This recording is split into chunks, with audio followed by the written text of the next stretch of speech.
سبيل مريح تنهد يا صاحي كي تستريح وغص الدعاء الخفي الصريح يسعك الفضاء الرحيم। आज हम एक बहुत ही मुक़द्दस उन्वान तले यूनिवर्सिटी के इस हॉल में जमा हुए हैं।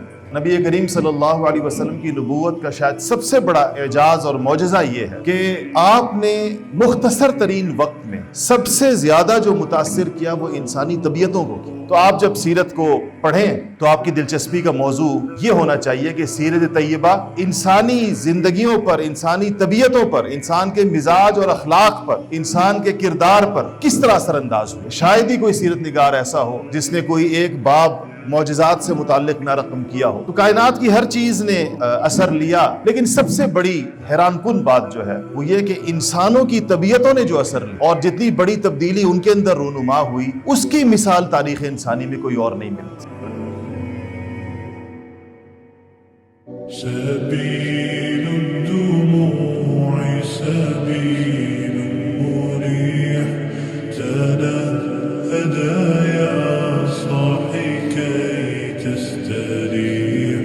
وبث الدعاء الخفي الصريح يسعك الفضاء الرحيب الفسيح سبيل الدموع سبيل مريح تنهدى